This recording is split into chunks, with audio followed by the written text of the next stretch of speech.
नमस्ते एजेम टेकमा यहाँहरु सबैलाई हार्दिक स्वागत छ। आज चाहिँ म तपाईलाई जुन डीएसएलआर क्यामेराको जुन मोबाइलमा चाहिँ यो मोबाइलमा चाहिँ कनेक्सन गरेर यो मोबाइलमा चाहिँ कसरी फोटो खिच्ने भन्ने बारेमा चाहिँ म तपाईलाई यो भिडियो देखाउन चाहिँ गइरहेको छु।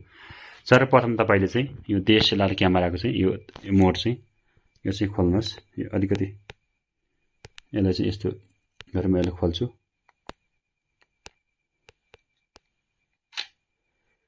अब चाहिँ मैले यसरी खोलिसकेपछि अब चाहिँ यो बटन मेनुमा थिच्नुस्।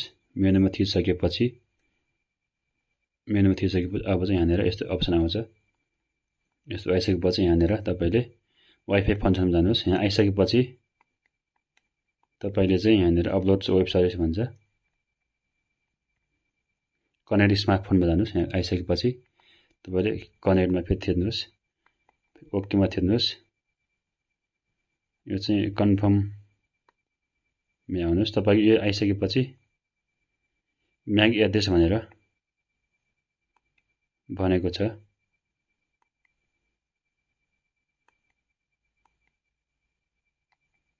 यो चाहिँ मेरो टेक्नो K5 मा चाहिँ कनेक्सन भएको छ।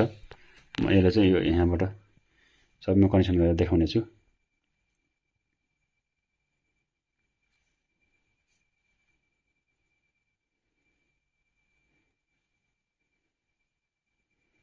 यो चाहिँ canon क्यामेरा कनेक्ट यो रहेको छ। म चाहिँ यहाँनिर canon US 400D चाहिँ यहाँ देखाएको छ। म यसलाई यहाँ यसरी यसलाई चाहिँ यहाँ कनेक्सन गर्छु। Wifi turn off please check your smartphone भनेको छ। तपाईको यहाँ चाहिँ यो टर्न अफ भएको छ भनेको छ। यहाँनिर चाहिँ तपाईको यहाँ चाहिँ क्यामेराको चाहिँ कनेक्सन चाहिँ भइसकेको छ। यसरी मैले चाहिँ यो क्यामेरा चाहिँ यो डीएसएलआर क्यामेरा चाहिँ मेरो मोबाइलमा चाहिँ यो क्यामेरा चाहिँ मेरो मोबाइलमा चाहिँ कनेक्सन गरिसकेको छु। अब चाहिँ मैले चाहिँ यहाँबाट चाहिँ फोटो चाहिँ रेडी टु कनेक्ट ओके भएको छ। अब मैले चाहिँ फोटो चाहिँ यहाँबाट चाहिँ खिच्न सक्छु। मैले चाहिँ अब कनेक्ट इमेज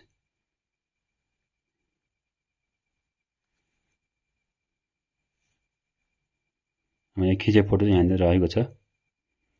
फोटो भिडियो पनि यहाँ रहेको छ। म चाहिँ यहाँ चाहिँ फोटो चाहिँ रिमोट लाइभ सुटिङ गरेर देखाउने छु म तपाईलाई। यो चाहिँ हेर्नुस्, यसरी यहाँ चाहिँ यो देखाएको छ।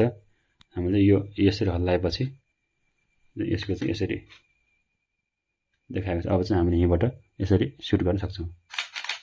हेर्नुस् त यसरी नै हामीले यो बटन यसरी थिचेपछि हामीले फोटो चाहिँ सुट गर्न सक्छौँ। अब म चाहिँ यहाँ गएर फोटो खिच्ने छु।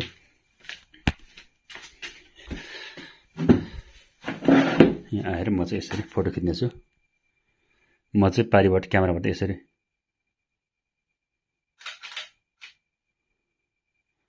यो फोटो चाहिँ हामीले यसरी हेर्न सक्छौँ।